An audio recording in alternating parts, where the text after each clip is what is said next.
Her 9000's game room. Sometimes there's a game series that just seems to pop up in your life again and again. I did a lot of my gaming on the Spectrum to start with, and I played a heck of a lot on a certain 9 or 10 games. One of these games was Ghouls and Goblins.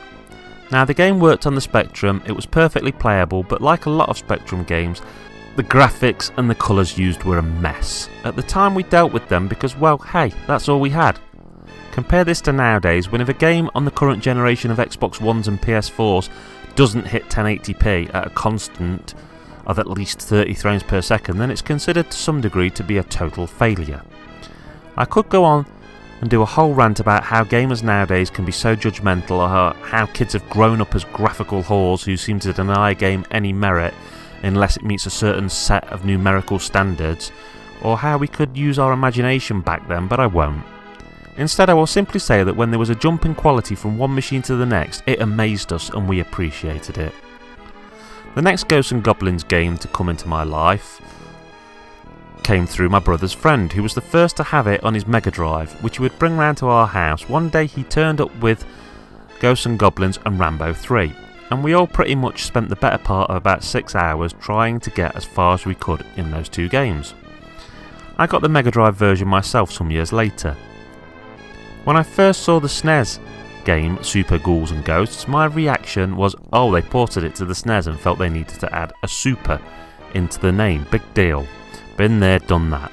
I was wrong though. I don't know if you could fully describe it as a sequel, as there seems to be a lot taken from both Ghosts and Goblins and Ghouls and Ghosts in this game. So it's either just a sequel sticking very closely to the original format, or it's a sort of Ghosts 2.5 semi-sequel of sorts. What I do know though is that it's more than worth owning both the Mega Drive and SNES games if you can pick them up and if you like a challenge. If you don't like games that will repeatedly hammer you into the ground, that will repeatedly see you die and have you try again and again, do not go near this game. If you enjoy a challenge though, and you get a great sense of pride from doing what moments before seemed almost impossible, then this game is going to be digital crack to you. A friend of mine, his parents and his parents used to have a sort of agreement, and that is that he didn't get much pocket money because they thought he would spend it all on sugared sweets and run around going Fruit Loop bananas. So they used to give him a small amount, but they'd buy him games every now and then throughout the year. One of the rules though was that his dad picked the games so he didn't get rubbish ones. One of the rules though was that his dad picked the games so he didn't get rubbish ones, and that he had to be completing games in order to get a new one.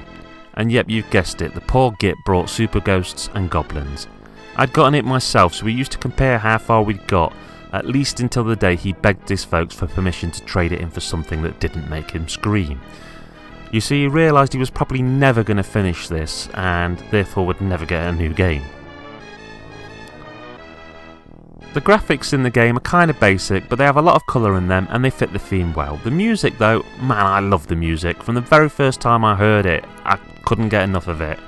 One funny thing to note is that there used to be a sofa place, not sure if it still exists, but if it does, it's certainly not on TV anymore, but it used to be called the Leather Warehouse.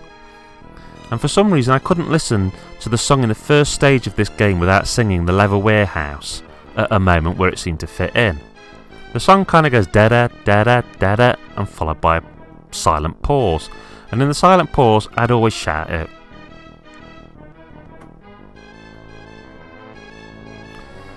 I was at a gaming convention in their retro room one year, which was held in my hometown, and I was playing this on a big screen TV, and I even did it there. I have to admit, lots of people probably looked at me very strangely. But I digress, the music really gets into your head. I love the game, but it's a hard one to rate as it depends on if you like a challenge or not. If you do like a challenge, then it's a definite 8 out of 10. If you don't though, then it's more of a 5 or 6. As you're not going to be saying it's bad, but you'll soon be referring to it with swear words and feeling like you wasted your money. Plenty of copies of this game cart only sell for around the £20 mark last time I looked. I suggest it might be wise to look at investing in one of Capcom's classic collections, rather than go for the cartridge though, as you won't pay much more money and you'll get a bunch of other games with it.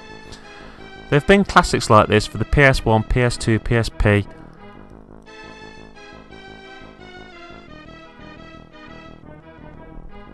So I think, you know, going on the collection side is probably a better way to get this game and experience more of the company's hardware.